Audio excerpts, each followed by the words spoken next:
Professor Nageshwar గారి మీద పెట్టినటువంటి అక్రమ కేసులు వెంటనే వెనక్కి తీసుకోవాలని కోరితే ట్విట్టర్ హ్యాండిల్లో తెలుగుదేశం అధికార ట్విట్టర్ హ్యాండిల్ పోస్టుని వైఎస్ఆర్ కాంగ్రెస్ కండువాన్ని వేసి ఆయనని ఒక పార్టీకి అంటగట్టేటువంటి కుట్రని మేము తీవ్రంగా వ్యతిరేకిస్తూ ఆ పోస్టును తొలగించాలని డిమాండ్ చేస్తున్నాం. ఈరోజు అనేక తీర్మానాలు చేసినటువంటి ఈ రౌండ్ టేబుల్లో ఎందుకు ఈ రకమైనటువంటి పెత్తనం మొదలైంది అనేది చక్కగా మేమంతా విశ్లేషించినాం. స్పష్టంగా చెప్పదలుచుకున్నది ఒకటే, మరి తెలంగాణ ఉద్యమ కాలంలో ఎన్నో రకాల దాడులు ఎదుర్కొన్నారు సీమాంధ్ర పాలకులు. అది ఏ పార్టీ వాళ్ళైనా, తెలుగుదేశం అయినా, కాంగ్రెస్ అయినా. అప్పుడు పెట్టని కేసులు, అప్పుడు లేని ధైర్యం ఇప్పుడు ఎట్లొచ్చింది అని కూడా మేము అడగదలుచుకున్నాం. ఎందుకంటే సీమాంధ్ర పాలకుల మీదనే యుద్ధం జరిగింది. ఏ పార్టీ వాళ్ళైనా వాళ్ళకి సంబంధించి అనేక దాడులు కూడా వాళ్ళు ఎదుర్కొన్నారు ఆ కాలంలో, ఉద్యమం జరిగిన కాలంలో. 14లో తెలంగాణ రాష్ట్రం ఏర్పడినాక వివిధ సందర్భాల్లో కూడా మాట్లాడారు. మన బీఆర్ఎస్ పార్టీని, ఆనాడున్న టీఆర్ఎస్ తర్వాత ఏర్పడిన బీఆర్ఎస్ మాట్లాడింది.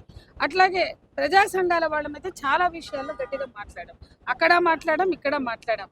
ఆఖరికి రాజధాని పూలింగ్, చంద్రబాబు నాయుడు రాజధాని పూలింగ్ చేస్తే మేం చేసాం గ్రామ గ్రామాన. మేం పెట్టిన మీటింగ్కే జగన్ వచ్చాడు, మేం పెట్టిన మీటింగ్కే పవన్ కళ్యాణ్ వచ్చాడు, మేం పెట్టిన మీటింగ్కే రఘువీరారెడ్డి, అంటే ఆంధ్రప్రదేశ్లో కాంగ్రెస్ ప్రతినిధిగా ఉన్న రఘువీరారెడ్డి. పెద్ద ఎత్తున రాజధాని పూలింగ్ చేయొద్దు, 36,000 ఎకరాలు చేశారు, 40,000 చేస్తామన్నారు. అప్పుడు కూడా మేము గ్రామాన తిరిగి పెద్ద ఎత్తున ప్రచారం చేశాం చంద్రబాబు పాలసీలకు వ్యతిరేకంగా. మేధా పట్కర్ని, స్వామి అగ్నివేష్ని తిప్పాం గ్రామాల్లో. ఎక్కడైనా ఉద్యమం చేస్తాం, అట్లాగే ఎక్కడైనా ప్రజల పక్షం మాట్లాడతాం. ప్రొఫెసర్ నాగేశ్వర్ గారైనా అన్ని విషయాల్ని విశ్లేషిస్తారు. అన్ని విషయాలు ఆయన ఒక రాజకీయ విశ్లేషకులు, ఆయన ఒక జర్నలిజం ప్రొఫెసర్. ఆయన మాట్లాడతారు, అనేక సంవత్సరాల నుంచి మాట్లాడుతున్నారు. కానీ మాట్లాడిన దాన్ని అది ఏమంత పెద్ద విషయం అని ఇంత సీరియస్గా మేము అనేక ఉద్యమాల్లో అంతకన్నా సీరియస్గా మాట్లాడాం. తెలంగాణ ఉద్యమంలో మాట్లాడడం, అనేక ఉద్యమాలు. కానీ ఈరోజు రేవంత్ రెడ్డి ఇక్కడ ముఖ్యమంత్రి వచ్చినాక వాళ్ళకి అంత ధైర్యం వచ్చింది. 10 ఏళ్ళు లేని ధైర్యం, తెలంగాణ ఉద్యమంలో 6 ఏళ్ళు లేని ధైర్యం, అంటే 16 ఏళ్ళు లేని దమ్ము ధైర్యం ఈ రోజు ఎందుకు వచ్చింది? ఇంతకన్నా భయంకరంగా యూత్ అయితే భయంకరంగా తిట్టారు, మన వాళ్ళు పాటల్లో కూడా చాలా ఘోరంగా తిట్టారు. కానీ అప్పుడు ఎప్పుడు ఈ ధైర్యం చేయలేదు. కానీ ఈరోజు రేవంత్ రెడ్డిని ఆ వత్తాసుగా తీసుకుని ప్రొఫెసర్ నాగేశ్వర్ గారి మీద అరెస్ట్ కోసం కూడా సిద్ధమై ఇక్కడికి రావడం అంటే ఏ రకంగా చూసినా ఇది మనం ఆలోచించాలా. అంటే రేవంత్ రెడ్డి ప్రభుత్వం చంద్రబాబుకు అనుకూలంగా ఎందుకున్నది మనం మర్చిపోవద్దు. తెలంగాణ రాష్ట్రం ఏర్పడినాక 2.5 సంవత్సరాలు తెలంగాణ తెలుగుదేశం అధ్యక్షుడు ఎవరు? రేవంత్ రెడ్డి. అంటే రాష్ట్రం ఏర్పడినాక కూడా 2.5 సంవత్సరాలు టీడీపీలో రాష్ట్ర అధ్యక్షుడిగా పనిచేసినటువంటి రేవంత్ రెడ్డి చంద్రబాబుకు అనుకూలంగా ఇంకా కొనసాగిస్తున్నాడు. మొన్ననేమో బీజేపీ నేత, కేంద్ర హోంశాఖ సహాయ మంత్రి సంజయ్కి అనుకూలంగా మాట్లాడి నా ప్రియమిత్రుడని పబ్లిక్గా అనౌన్స్ చేసింది. ఈ రోజేమో చంద్రబాబు తన గురువు, తన నాయకుడు, ఒకప్పుడు ఉండే, తెలంగాణ వచ్చినాక కూడా ఉండే, ఎన్నడూ జై తెలంగాణ అని బాపతు రేవంత్ రెడ్డి సీమాంధ్ర పాలకులకు వత్తాసుగా మనకి తెలంగాణ ఇస్తే యూటర్న్ తీసుకుని తెలంగాణ తిరిగి తీసుకునేంత వరకు జరిగిన సమైక్యాంధ్ర ఉద్యమంలో ఈయన నాయకుడు, సీమాంధ్ర పాలకులకు ప్రతినిధి. ఏ రోజు కూడా ఎట్లా యూటర్న్ తీసుకుంటారు అని ప్రశ్నించిన పాపాన పోలేదు. అంటే వచ్చిన తెలంగాణని గుంజుకున్నప్పుడు నువ్వు మాట్లాడవు, తెలంగాణకు అడ్డుకుంటారు మీరు. తెలంగాణ అప్పుడు మేము సమైక్యాంధ్రాన్ని సెటిల్మెంట్లు చేసిండ్రు. ఏ రకంగా చూసినా తెలంగాణ ప్రజల ఆకాంక్షలని పట్టించుకొని నాయకుడు రేవంత్ రెడ్డి. తెలంగాణ ప్రజల ఆత్మగౌరవం, ఆకాంక్షలు, అస్తిత్వం, అట్లాగే వాళ్ళ త్యాగాలు, బిడ్డల త్యాగాలు, తల్లుల గర్భశోకాలు ఇవేమీ పట్టని రేవంత్ రెడ్డి ఈరోజు తెలంగాణ రాష్ట్రంలో ముఖ్యమంత్రిగా ఉన్నాడు కాబట్టి ధైర్యం చేస్తున్నారు.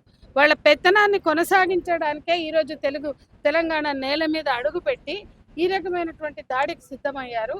మన ప్రొఫెసర్ నాగేశ్వర్ని అరెస్ట్ కోసం ఇవాళ వాళ్ళు పూనుకున్నారు. దీన్ని మేము తీవ్రంగా ఖండిస్తున్నాం.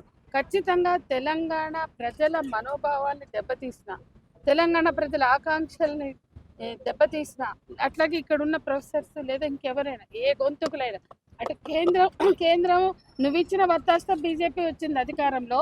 ఈరోజు కేంద్రము గొంతులు నొక్కేస్తుంది.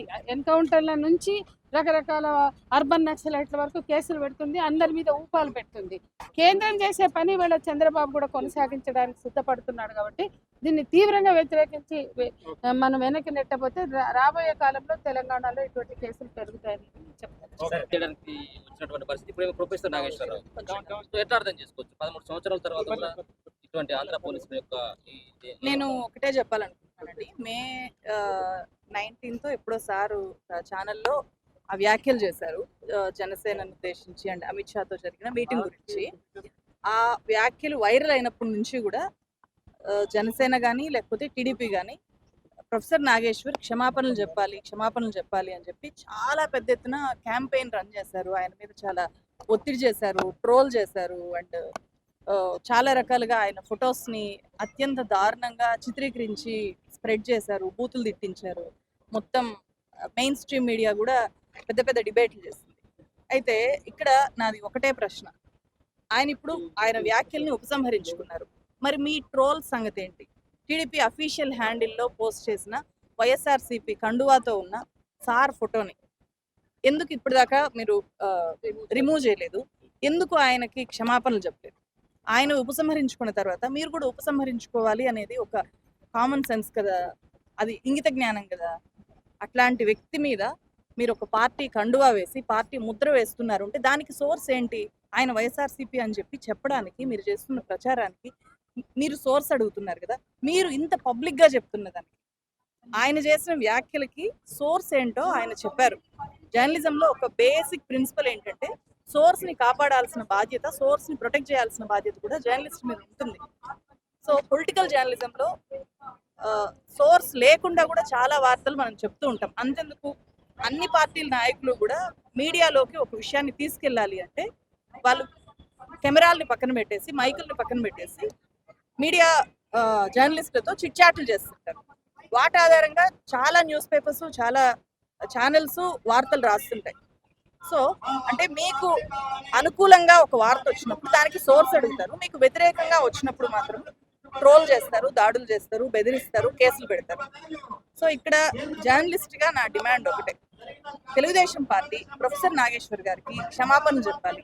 ఏ జర్నలిస్ట్ మీదైనా సరే మీరు దాడి చేస్తున్నప్పుడు దానికి సంబంధించిన సోర్స్ కూడా మీరు చెప్పాలి. ఒక జర్నలిస్టు ఫలానా పార్టీకి అమ్ముడు పోయింది అని అన్నప్పుడు దానికి సంబంధించిన డీటెయిల్స్ మీరు బయట పెట్టగలిగారు. సో అట్లా పెట్టలేనప్పుడు అట్లాంటివి మీరు చేయకూడదు. ఇది ఒకటే నేను చెప్తాను. ముందు కూడా ఒక పార్టీకి సపోర్ట్ చేసి మీరు అంటే ఒక అంశాన్ని తీసుకొచ్చి మాట్లాడితే ఆ పార్టీకి సపోర్ట్ చేస్తూ ఉన్నారని చెప్పేసి ఏపీ రాష్ట్ర రాజకీయాల్లో కూడా చాలా ఇటువంటి వార్తలు కానీ మీ కామెంట్ సెక్షన్స్ గా నిండిపోయాయని చెప్పొచ్చు. సో చేసే ఏపీకి సంబంధించి నేనే కాదు, ఎవరు ఏ వీడియో చేసినా కూడా అది ఎంత సోర్స్ చూపించి చెప్పినా కూడా కింద ఒక పార్టీకి అనుకూలంగా ఉంది అనో లేకపోతే ఇంకో పార్టీకి వ్యతిరేకంగా ఉంది అనో కామెంట్ సెక్షన్ అంతా కూడా నిండిపోతుంది. అది జనమో లేకపోతే ఆ పార్టీల కార్యకర్తలో చేస్తే ఏమైనా అనుకోవచ్చు. కానీ ఇక్కడ నాగేశ్వర్ గారి మీద అఫీషియల్ గా టీడీపీ దాడి చేస్తుంది, అఫీషియల్ గానే గవర్నమెంట్ కేసులు పెట్టింది, గవర్నమెంట్ పోలీసుని పంపించాలి అని చెప్పి ట్రై చేస్తుంది, ఖచ్చితంగా అరెస్ట్ చేయాలి అనే ప్రయత్నాలు చేస్తుంది. సో ఇదంతా కూడా మీలాంటి ఇక్కడ నా ఎదురుగా చాలా మంది యంగ్ జర్నలిస్ట్ ఉన్నారు, మీ అందరికీ ఒక భరోసా ఎప్పుడు వస్తుంది? ఇప్పుడే మన దేశంలో అండ్ మన రాష్ట్రాల్లో ఇన్వెస్టిగేషన్ జర్నలిజం పూర్తిగా చచ్చిపోయింది. నాలాంటి వాళ్ళం చాలా కష్టపడి ఏవైనా రోజుల కొద్దీ కష్టపడి రీసెర్చ్ చేసి ఒక విషయాన్ని బయట పెడితే లేకపోతే ఒక చాలా టైం పెట్టి ఒక రీసెర్చ్ వీడియో రిలీజ్ చేస్తే వాటి మీద చాలా పెద్ద ఎత్తున దాడులు చేస్తున్నారు. సో సార్ లాంటి వాళ్ళు ఒక వాస్తవాన్ని చెప్పడానికి ప్రయత్నం చేస్తే వాళ్ళ నోరు మూయించే ప్రయత్నం చేస్తున్నారు. నాలాంటి వాళ్ళ మీద లేకపోతే సార్ లాంటి ఒక ప్రొఫెసరు, ఒక సీనియర్ జర్నలిస్టు అలాంటి వాళ్ళ మీదనే ఈ స్థాయి దాడులు జరిగితే రేపు పొద్దున జర్నలిజం చదువుకొని మైక్ పట్టుకొని ధైర్యంగా ఒక క్వశ్చన్ చేయాలి అని చెప్పి బయటకు వచ్చే వాళ్ళకి ఒక భరోసా ఎక్కడి నుంచి వస్తుంది? ఆ ధైర్యం ఎక్కడి నుంచి వస్తుంది? సో ఇది రాజకీయ పార్టీలు చేస్తున్న ఈ దుర్మార్గమైన చర్యల్ని అన్ని రాజకీయ పార్టీలు కూడా ఇది మానుకోవాలి. జర్నలిస్టుల మీద దాడులు ఖచ్చితంగా మానుకోవాలి. మీరు ఏదైనా కన్ఫ్యూజన్ లో ఉండి చేసినప్పుడు ఖచ్చితంగా రియలైజ్ అయ్యి మీరు ఎందుకు సారీ చెప్పకూడదు? మీరు ఎందుకు మీ మాటల్ని మీరు చేసిన అటాక్ ని విత్డ్రా చేసుకోకూడదు? దానివల్ల ఒక్క రాజకీయ పార్టీ ఒక జర్నలిస్ట్ ని టార్గెట్ చేసి రియలైజ్ అయ్యి అయ్యో ఇలా జరిగింది అని చెప్పడం వల్ల మీ ట్రోల్ ఆర్మీ అంతా కూడా సెట్ అవుతుంది. అండ్ మిమ్మల్ని చూసి మిగిలిన పార్టీల ట్రోల్ ఆర్మీస్ కూడా సెట్ అయిపోతాయి ఒక దెబ్బకి. సో ఆ పని టీడీపీ మొదలు పెట్టాలి. టీడీపీ ఖచ్చితంగా క్షమాపణ చెప్పడంతో పాటు సార్ మీద చేసిన ఆ పోస్ట్ ని విత్డ్రా చేసుకోవాలి.